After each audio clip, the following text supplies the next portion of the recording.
dukha adbhavi.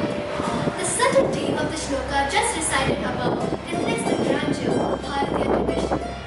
Even in our daily prayers to the divine power, we sincerely wish the entire humanity to remain happy, healthy, truth-seeking and free from sorrow and all sort of grief.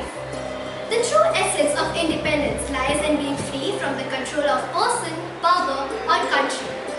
Our reference to ancestral wisdom, vetted for the past 3,000 to 10,000 years or more, offered by great minds starting with Saptarishis, Goddess Sita, God Rama, Goddess Radha, God Krishna, Sri Adi Shankaracharya, Sri Ramanujacharya, Sri Madhvacharya, Lord Buddha, Mahavira, Guru Nanak Ji and so many more.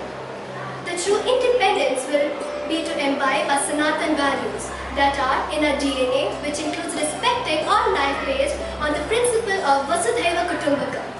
The other value in our DNA is Sanatan Dharma, which is to revere Goddess truth and journey of life based on our ancestors. This was the lifestyle of our ancestors, which was simple living and high thinking. The simple living and high thinking yielded bounties of wisdom and wealth. There are a lot of historians who believe the inheritance of this great land migrated to all the different continents. That is why the practices of the Native Americans, Mayans of the South America, the Aborigines of Australia and New Zealand, the different tribes of Africa, those who constructed the temples in Egypt, Syria, Azerbaijan and some of the Nordic countries have common traits with our own tribal and rural communities.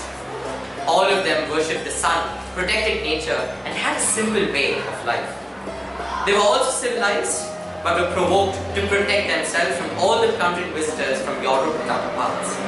We also had traders who came for silk, cotton, spices and many other commodities, but there were also evil people who brutalized our civilized ancestors to plunder our wealth. We had warriors like Maharana Pratap, Ahom dynasty, Shivaji Maharaj, Rani Channamma and many others to keep them in check.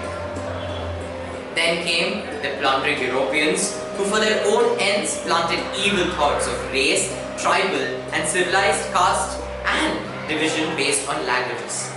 They took the same thoughts to Africa and Nelson Mandela fought the similar race battle.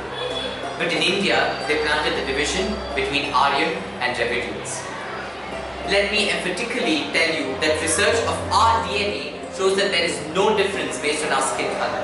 Just because we do not wear the senseless ties, but wear clothes that suit the weather pattern. Eventually, about 800 years of Mughals and 250 years of Europeans led to the destruction of our ancient values and traditions. Additionally, foreign intruders and aggressors like Genghis Khan, Taimur the Lame, Nader Shah Abdali, Muhammad Ghazni, Muhammad Gauri looted the wealth and prosperity of ancient India, which was known as Sone Ki Chidiya, the golden sparrow. This caused tremendous loss of wealth, social trauma, disorder and destruction of values, art, culture which was safely passed on from generation to generation till then. We all are aware of Hindu Kush mountains, but do we actually know the real meaning behind it? According to Ibn Battuta, a Moroccan traveler, Hindu Kush means Hindu killer. Slaves from the Indian subcontinent died in the harsh climatic conditions of the mountains while being taken from India to Turkestan. This was the travesty of the cruelty and social injustice imparted to our ancestors because of long subjugation due to the foreign powers and aggressors. The living life based upon the real need was a popular practice which was disturbed due to foreign invasions, when social thinking started embracing living with greed due to influence by cruelty and suppression by these foreign rulers. Before the onset of foreign invasions and the Mughal rule, ancient India had excellent centers of learning like Takshashila, Nalanda, Mithila, Shatapi, etc. spread all over the country, where foreign students used to proudly come and attain knowledge of human nature, love, kindness, social living with love, peace and spiritual upliftment. These centers of learning and places of faith and worship were destroyed during the foreign invasion.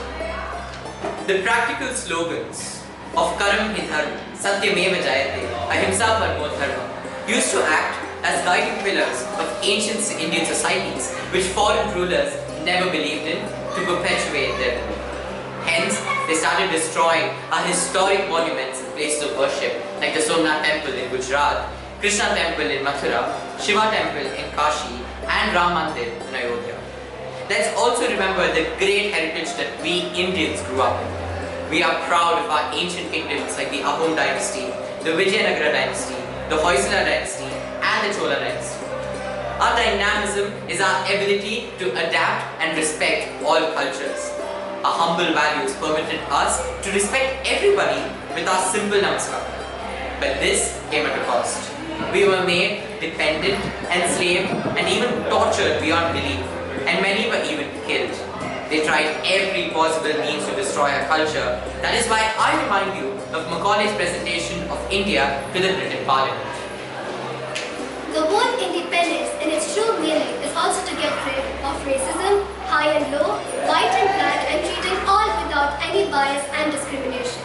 This also means the attainment of perfection in a professional life. That is why the people of wisdom and our saints and rishis always promoted the idea of varna based upon the choice of karma and not based upon birth. During the 17th century, the Britishers wanted to expand the empire and sent a select bunch of people to establish East India Company in Calcutta. They found ample scope of earning wealth from India as they saw the possibilities of doing so as an undivided Indian society. There were so many rulers who were waging war against each other.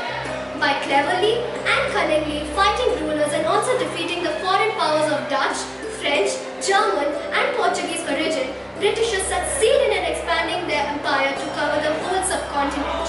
In the process, they committed severe casualties, dissensions on the Indian people, and looted away a great amount of wealth and resources to their country, depriving the Indians from their rightful living with respect. The colonial powers started relishing the fruit of their rule by committing lots of atrocities like the Jallianwala Bagh incident in Amritsar, almost treating Indians at large as their slaves. The huge social discrimination and greed of powers led to the emergence of freedom movement by the heroes of our motherland like Bhagat Singh, Chandrasekhar Azad, Lala Lajpat Rai and so many more. This freedom struggle involved the great sacrifices, valor and vision of Subhash Chandra Bose, who marched bravely from northeast to Delhi fighting for our freedom.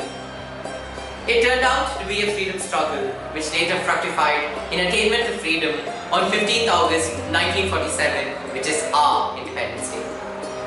Today, though we are independent and started relishing the fruit of freedom, but actual freedom will bestow on us when we bring freedom from the mental slavery, discrimination, and keep continuing to imbibe great values of ancient India in our present day culture to make it a real great nation, full of peace, prosperity, and happiness. To quote an example of social equity in the present day free India, Draupadi Murmu, who belongs to a scheduled tribe community, has risen to the honorable position of the President of India and is respected by everyone in the nation. We got independence, but we are still using the colonial names and struggling to get back our own pride and identity. Everyone, let's take an oath to recapture what we lost to become independent. To achieve this goal, we have to recapture the ancient values and make this world as one family, that is Vasudhaiva Kutumbakam. We believe in truth is my God, Dharma is my path, and my milestone is my Swabhava. We got independence, but we are still struggling politically to build our temples and universities. We are also struggling to have a pride in our own languages, clothes, food, art, and many such things. But how can we keep the clean rising to the top? For instance, our yoga and meditation has gone all over the world. Our vegetarian good is going all around. Our music and dance is bringing fun and joy. Our clothes are catching the eyes of the designers. Our engineers, doctors, managers are becoming CEOs of many multinationals. We are the highest number of unicorns and friends during our time. We might even become the second or even the first biggest economy. It all depends on our attitude and our wisdom. Ayam nija paroveti, ganana nagu chetasa, udhara charitanantu, vasudhaiva kutumbakam. To become the Vishwaguru, India has to have leaders who can provide leadership and true guidance to the world community to make this world free of conflict, hatred, and disease, to usher in a new era of peace and prosperity and to make this world a better place to live in. Friends, join me in this oath. We are independent, but we will not get separated from our parents. We are independent, we will not get separated from our grandparents and ban old age homes. We are independent, we will not forget our ancestors, especially our Saptarishis. We are independent, but we will not get separated from our clothes. We are independent, we will not get separated from our language. We are independent, but we will not get separated from our way of life, which includes yoga, meditation, vegetarianism, and protection of Mother Nature. We are independent, we will not get separated from our values. We are independent while eliminating the false narrative of a Varna system with the fake European concept of caste, but we will not get separated from a Varna system. We are independent, but we will not get separated from our identity. We are independent, but we will not get separated from the thoughts of our martyrs. We have become independent, but we are not separated from the epics of Ramayana and Mahabharata. We are independent, but we will not get separated from a Sanatan Dharma. We are independent, we will not get separated from Vasudhaiva Kutumbakam. And we will grow 2 indoor plants in our home. We are independent, but not get separated from our pride of being a Bharatiya citizen as enunciated by Sri Vivekananda. Jai. With this